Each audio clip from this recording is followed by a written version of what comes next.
Hey folks, meet my new friend here, Carrie Hopkins Doubts. Carrie she owns Life's Next Chapter Coaching. Her life's work is to support folks that are going through upheaval and chaos and major life transitions that cause, a real sense of loss and identity change. She helps walk them through that, which is needed as much or more now than ever before. Carrie also holds all of the coaching certifications, has a ton of online courses, does a lot of articles, videos, has a really cool and unique business model. So, welcome, Carrie. How are you doing today? Hey, Charles, thank you for having me on your show, and it's great to be with you. Very good. So you're hailing out of Phoenix. What's up in Phoenix today? Well, Phoenix, it's bright and sunny. I love the way you looked outside just to verify, in case it was raining today. It was raining today because Uh, we've had a little bit of rain, but it's gorgeous. well, very good. Everything I ever hear about Phoenix is always it's hot. I understand, but it's gorgeous, and that's why people flock there. Hmm. So tell us a little bit about. I mean, I've had different coaches on here for a lot of them. More than not are business coaches. You're much more, and I'll say transition coach, but next chapter coaching. What is that? What does that look like? Well, I call myself a spiritual resilience coach these days.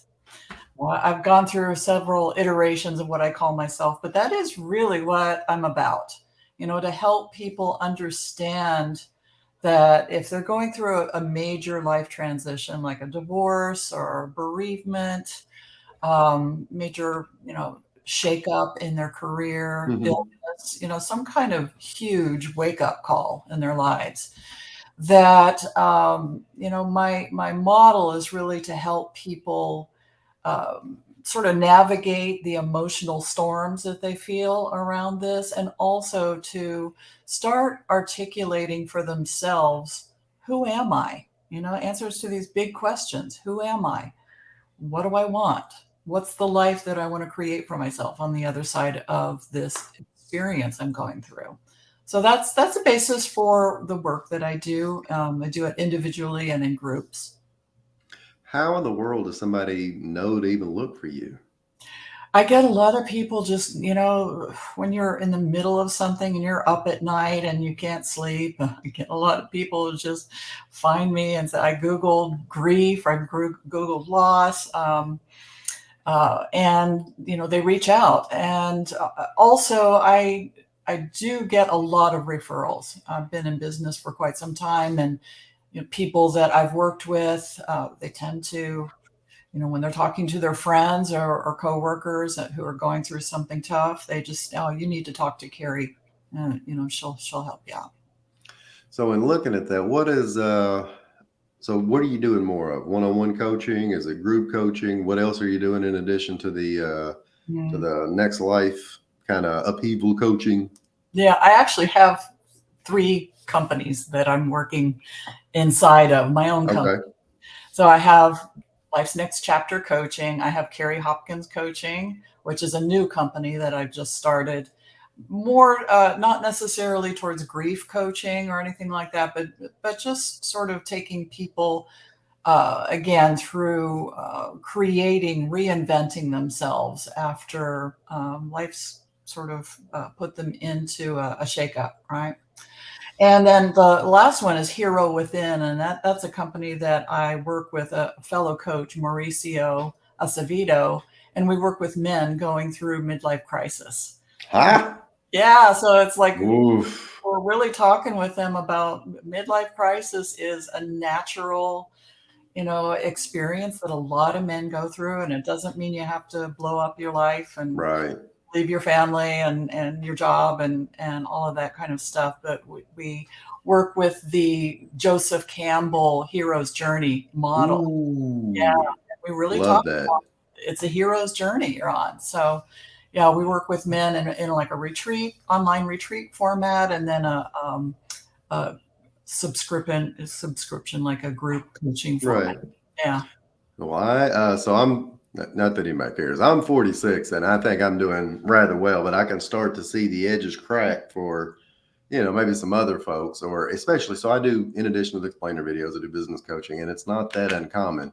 Not just men, women too, but men seem to, they, Yeah. I don't know if they take it harder, they just, and this is the wrong way to say it, they don't do as well with it apparently as females do. So a lot of men, what I'll end up seeing my age between mine and now, whatever, they're looking out the window. They've been sitting in the corporate office for God only knows how long, and they're watching the dude that's cruising by on the zero turn radius more, think, man, he ain't got to do any of the problems I got. He didn't have this and not have that. And a lot of them they'll quit their jobs. They'll bust up in the 401k. They may or may not leave the family as it is. They'll go start a business. And in a lot of the cases, those are very unsuccessful because they just kind of started on the fly. And a lot of them, for whatever reason, want to get into coaching and consulting themselves.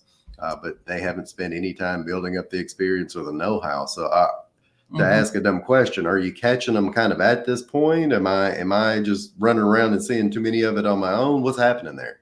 It's like they're interested at that point of they're just like they pick their head up and go. They're kind of disengaged from life. They feel dissatisfied with life, like something's missing, restless. Afraid that they are going to be filled with regret at the end of their lives on the Right. things that they didn't do, and they feel like I need to do something. And so we try to get them before they actually take those external actions to kind of blow up their lives, because that's not the answer always. It's really So slowing down and kind of just, where am I and what do I need to explore inside of myself before I make these life altering choices? right. So what made you? I mean, that's a tight niche. What made you narrow down and think about men's midlife crisis?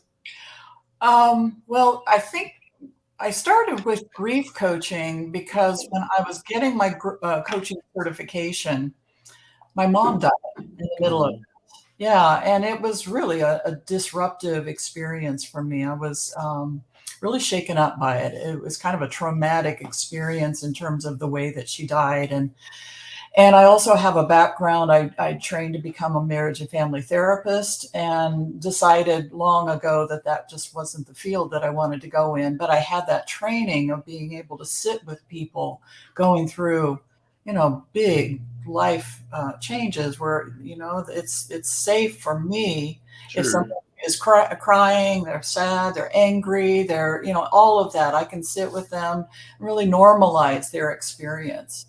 And so it was kind of that personal loss that got me interested in doing grief work, and not within just like the grief counseling model where all we're going to do is make you feel better. We're really going to dive into, how is this grief that you're experiencing going to be a transformational opportunity?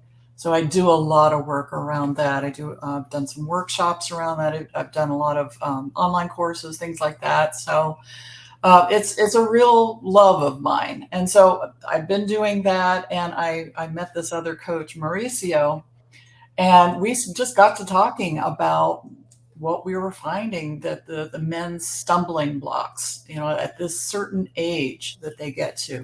Maybe they've achieved everything that they wanted to achieve in life, but they still feel empty. They're about to blow up their lives. Yeah. Like you said, it's like, I have a lot of friends who are getting their, they've got a girlfriend on the side, or, Right. leading a secret life. They're not happy. This is not it. This is not doing it for them. So we just put our heads together and created this program. And I love working side by side with a male coach in that dynamic, because, we have divine feminine and divine masculine inside of us, everyone. So it's Sure. kind of nice when, in the coaching arena, we can be that sort of the divine masculine, the divine feminine, and help the men going through that feel really comfortable with expressing both sides of themselves.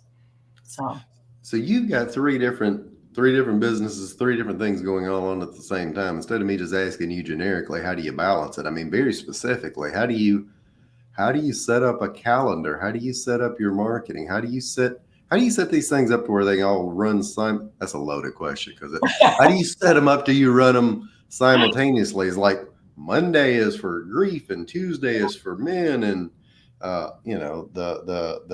newer one you're starting here, the hold yeah, on. The that's carry coat. Yeah. I mean, what does that look like? that's a great I question. like to do three things at once. Not only am I doing that, I'm doing other things with other organizations. So yeah, you're right. I do have a very full life. I just keep one Google Calendar that has everything on it. Okay, If I have way too many things going on to splinter myself into different calendars and everything. But so I totally live by my calendar. That's the main thing. I use the scheduling software, which is great. So I don't have to go sure, back and forth emails about when we can meet and things right. like that. But I honestly, I don't do a lot of outward market, like advertising or anything like that, because as new coaches, we get bombarded by all of these Oh, people wanting to sell us their latest and greatest on setting up your funnel and things like that. And I think for some businesses, this is brilliant. It works very well. For coaching, I'm just going to be honest with you. There's a low bar to enter the coaching field. Anybody can hang out a shingle and call themselves a life coach. you don't have to go. Real estate agents even have to pass a test. Financial advisors have a variety of designations. Insurance, you just can't pick up and sell insurance. But for coaching, 100% right. There's 1,000 certifications out there, and the average bear doesn't know if or what they need. Yeah, and you don't even need a Right, certification. People, I mean, I know great coaches don't care about certification. right. However, low bar for entry, very high bar for creating a sustainable practice. Very. Very high bar. You have to know what you're doing and you have to know who you're doing it with. And it has to really light you up inside to where when you're not like, it's genuine, it's authentic connection, it's relationship building that really gets you a sustainable practice. Yeah, I recently, so you're talking about being bombarded. I changed my LinkedIn headline, I guess. You should be your title, my headline, because I do business coaching. But I've always just geared my LinkedIn profile to explainer videos only. Well, I recently just popped in at the end, business coach, because that's what I am. That's what I do. Holy cow. The invitations that went from like one or two here and there, just every day, I was just hammering away. In which I get it. I even say, sometimes I'm part of the problem because I'm telling people about my explainer videos, and I don't. I try to be fun and creative, but Mm, man, the number of people who are trying yeah. to tell me how they're going to build leads, Hmm. and they're hammering me in a way that makes me very uncomfortable. And the only thing I can think of is, you want me to look like you right now? That does not sound like fun at all. That's exactly my thought. It's just like, I don't know you. Uh, why on earth do I need to click on this? You want something from me. That's very clear. And if this is your marketing model, not interested. And so, I probably get 10 of those a day and I just blow past them. They're great people. I'm sure Yeah, they're wonderful, yeah. but not for me. I have a business coach. I don't think you should do life without a coach if you're a coach, honestly. It'd be Honestly. it'd be like hiring a broke financial advisor. Yeah. Or trying to wing it yourself. Right. No, I run across a few business coaches or any coaches that are like, well, why would I need a coach? I'm a coach. Well, you ought to understand that better than anybody. I can Exactly. tell. Yeah, go ahead. No, I mean, if you're trying to sell coaching to people and you don't buy it yourself, well, that's out of integrity. You know? When I started the explainer video business a few years back, I was trying to coach myself, and I figured out very quickly I was my worst client. I had to go out and find my business coach, pay him real money, meet with him regularly, take all the notes, and if I don't have him holding me by the collar, it doesn't get done a lot. Yeah. Well, not only that, in the line of work that I do, which is very intimate, it's very personal life coaching, and it's based on consciousness. If I can hold in presence for people while they come and do their work, I need to have a place where I can be held in that same way, or else I Right. can only take people as deep as I'm willing to go myself. And that's what I've learned.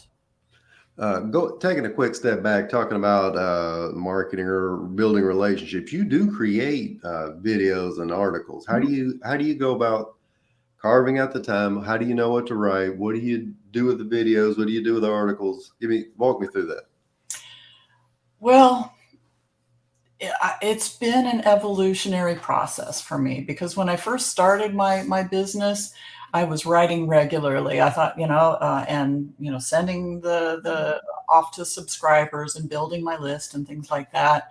And after a couple of years of doing that, I got a little burnout. I lost kind of some inspiration, so I just Sure. slowed down on that. And I started actually getting invitations to be on podcasts or interviewed or to do a workshop or something Hmm. like that. I'm very much a kind of person that responds to what comes towards me. And if I, I kind of feel it in my gut, and if it's a real yes, then I move forward with it. I've not had as much success with things that I like think about and initiate on my own because it's like just coming from my intellect. There's something about just dropping into the body's wisdom and my intuition. And when things come towards me and I say yes, it usually just kind of opens up into some kind of opportunity that didn't even know was possible for me. So I do the videos and the podcasts and everything upon invitation. Hmm. I do a lot of podcasts with Karen McMahon over at Journey Beyond Divorce. We love doing them, and so there's a lot of material there. I do love to write. I'm a contributing author to a couple bestseller books in this kind of self care Sure. industry, and I'm also contributing a chapter to a mindset mastery book that's coming out soon. So I do love writing, and it's really just a response in a way to what's going on in my coaching. What are some of the themes that people are Sure. struggling with? What are some of the areas that I have studied? I'm a perpetual learner. I'm always taking courses, reading books. I love learning so that I can give back to my clients and to the people who show up on my websites that are searching for. A lot of times we need information. We need to be normalized in what it is we're experiencing. So that's a lot of the writing that I do. You're experiencing grief and loss, but you're not crazy. This is and Right. you're broken, and you're not depressed. You're just going through something that's temporary, and that's really relieving for people. So you're dealing with, and this has got to be a constant theme where you're dealing with people that are, I won't necessarily say broken, but it's hard. It's hard work. It's not necessarily like dealing with somebody who's having these constant fun wins. You're taking them through a grief process. So what do you do for self care? How do you get Mm. motivated regularly? What's your morning routine look like to stay on top of this stuff and to be ahead of the game? Yeah, great question. And because you're absolutely right. My self-care routine is the most important part of my day. So I get up around 4:30, 5 o'clock. Whoa. Yeah. And I'm very much a creature of habit. So I'll get my coffee, I'll go outside with my dog, and I'll just Mm. be in solitude and waking into the day. The sun will start coming up at some point. And this is just my quiet time, just to be with myself, to be with God, to be, just Right. nurtured. And then I'll probably go in. I do journaling every day. So I do some of that, some meditation. It's like it varies, but Sure. I dedicate the morning to what we call kissing the friend, the part of us inside, the soul energy that's really where I'm going to be able to feel ready, to meet the challenges of the day. And I lost my own husband last Oh, year. Yeah, so sorry. it was, oh my gosh, the being a grief counselor, Right. grief expert, it helped me immensely. And it did not insulate me from having to go through the process Sure. itself. I knew the territory, I had the map, but now I Yeah. can walk the territory Ugh, at some days on my hands and knees. So self-care became very important. I'll bet it. I was actually I had initiated 5 new programs at the time of his death. So I just kind of ran them. I served my existing clients, but I kind of withdrew from trying to get new business because I just needed to be in my own Sure. cocoon a little bit and just take care of myself. So I'm emerged from that, and I feel blessed and grateful for the experience, and especially for the time that I had with my husband. And, so it gives me more, I think, more dimension in working with people. I'm sure it does, and I'm so sorry that you had to go through that, but I'm glad to see that you were able to kind of walk through that process, and I'm sure you're able to take that grief and turn it into something, and you know, Yeah. obviously you're practicing what you preach, and going, so many people that I've interviewed, especially the ones that are just on fire, that are happy, that are doing what they love. There's just this common thread all the way through. Rarely ever do I ask somebody that's successful or kind of walking through your footsteps, and they say, well, what do you do in the morning? Well, I just hop up and I look at my phone for, I just scroll for about 20, 30 minutes. And then I run around with my hair on fire. And then I'm late here, but it's mornings. What do you do? Yet so many people I talk to, that have just a job or they have a business they're not happy with. You talk to, say, what's your morning routine? They just kind of look at you puzzled. What do you mean morning routine? What is that? Well, a lot of people's morning routine is hit the snooze button 5 times. Oh, yeah. I've done that one or twice. Yeah. And if you're doing that, take a look at your life. What's not working? Why Right. don't you want to get up in the morning? Besides, being hungover. Who knows? Right. So, we're one quick transition. We're going to start, getting this thing wrapped up, talking about all the grief and everything else. And this is easy question, but hard question. What makes you laugh? My dog. I What kind of dog you got? I've got a Doberman. Wow. She's a big dog, big, lots of teeth, very scary, but she's Yeah. good as heck. Um, She just makes me laugh. She is so loving. She really is my constant companion. She's right here on the floor. she hiding? She's got a pillow there, or she's under my desk, which is right to my, it's like she's never very far away from me. So Mm, that's very comforting for me. What else makes me laugh? Just, I love to laugh, so people's, jokes, or my dog sure. is very funny. She just makes me laugh. I'm a sucker for any kind of video with an animal that's either talking or, Right. just those kinds of cat videos or whatever. Sure. I just love that kind of stuff. So pretty simple. Yeah, hey, that's the best way to do it. I know a lot of people that have zero laughter. And I say I know them. I don't hang out with them. Yeah. Carrie, thank you so much for spending time with us. That's a lot of great tidbits, good bit of information. If somebody needs to get in touch with you, how do they do that? They can find me at Carrie, Carrie, at lifesnextchaptercoaching.com. All right. Carrie, thank you so much. Have a good day and give that Doberman a big hug for me. I will. Thank you, Charles.